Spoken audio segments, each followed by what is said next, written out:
to the required movement of the hands of a clock, and so on and so forth. When I came to this queer friend of mine and explained to him what I wanted to obtain, and what help I expected of him, he also immediately became very much interested in this and promised to help me in every way possible. And the very next day we started work together. From this joint work, the skeleton of this mechanical musical instrument devised by me was soon ready. I myself marked and spaced the places for the corresponding strings, while my queer friend continued to work on the mechanism of the little hammers.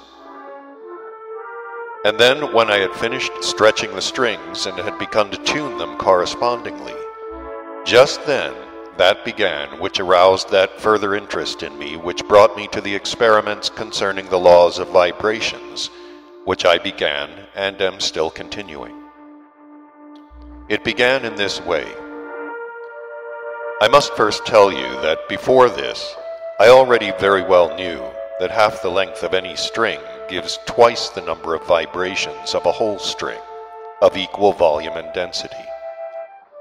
And in accordance with this principle, I arranged on the zimbal what are called bridges for the strings, and then began correspondingly to tune all the strings for a certain ancient sacred melody in 1/8 toned sounds. Of course, according to my perambar sasidan, or as it is called in Europe, tuning fork, producing the vibrations of the Chinese absolute note do.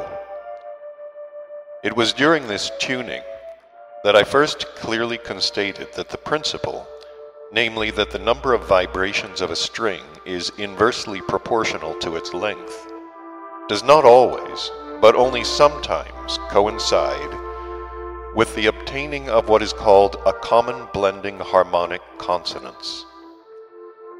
And this constatation so greatly interested me that I then gave all my attention to the investigation of this alone, and entirely ceased to occupy myself with the said zimbal.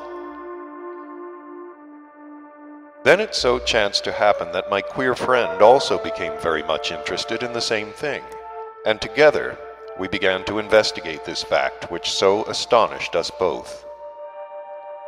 Only after several days did my friend and I notice that we were neglecting our main work, and therefore we decided from that day to devote half our time to finishing the zimbal, and the other half to the said investigations. And indeed we very soon managed to carry out both of these tasks of ours in such a way that one should not hinder the other.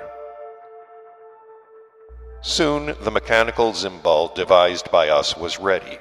It was entirely satisfactory to us, and I must say turned out to be something of the kind of the new Greek hand organ, but with quarter-tone sounds and a little larger in size.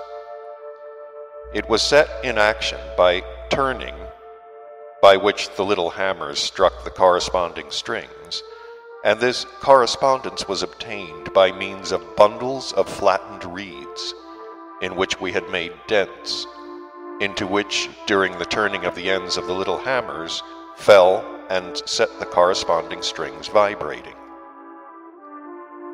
For each separate sacred melody, we prepared a separate bundle of these flattened reeds fastened together, and they could be changed at will according to the melody required. When we finally handed over our original zimbal to our sheikh, and told him what interested us most of all at that moment, he not only gave us his blessing to leave the monastery for a while for our purpose to occupy ourselves with the question which interested us, but even put at our disposal a large sum of money from the resources accumulated in the monastery.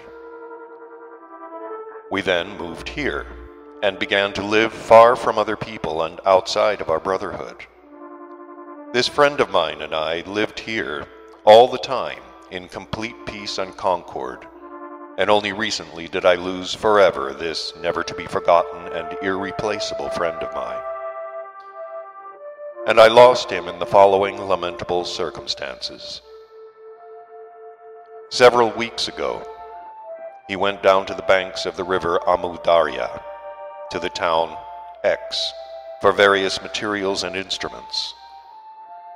As he was leaving the town to return here, a stray bullet from the firing taking place between the Russians and the Anglo-Afghans struck him down on the spot, and I was immediately informed of this calamity by our mutual acquaintance, a Sart, who chanced to be passing there.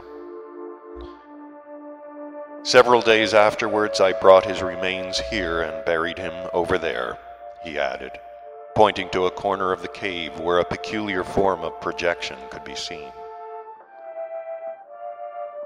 Having said this, Haji Asvat's Truv stood up and, making a gesture of prayer, evidently for the repose of the soul of his friend, motioned with his head for us to follow him. We went and found ourselves again in the chief passage of the cave, where this venerable terrestrial being stopped in front of a projection and pressed something, whereupon the block moved apart, and behind it an entrance was formed into another section of the cave. This section, which we came upon this time, was, in addition to its formation by nature herself, also artificially constructed, so originally, according to the reason of your contemporary favorites, that I wish to describe its construction to you as detailedly as possible. The walls of this section, the ceiling, and even the floor were lined with several layers of very thick felt. As it was afterwards explained to me, this accidentally natural formation was utilized and adapted so that there should not penetrate there from the other sections or from the outside in general the slightest vibration from any manifestations whatsoever, either from any movement, rustling, shuffling, or even from the vibrations produced by the breathing anywhere nearby of various large or small creatures. In this unusual interior were several experimental apparatuses of strange form, and among them was a specimen of the sound-producing instrument which I brought with me from the surface of your planet, the type of contemporary terrestrial sound-producing instrument which your favorites call a grand piano. The cover of this grand piano was open, and to each series of the strings visible beneath it were fitted independent little apparatuses which served as measures of the degree of vivifyingness of the variously sourced vibrations, and were called vibrometers.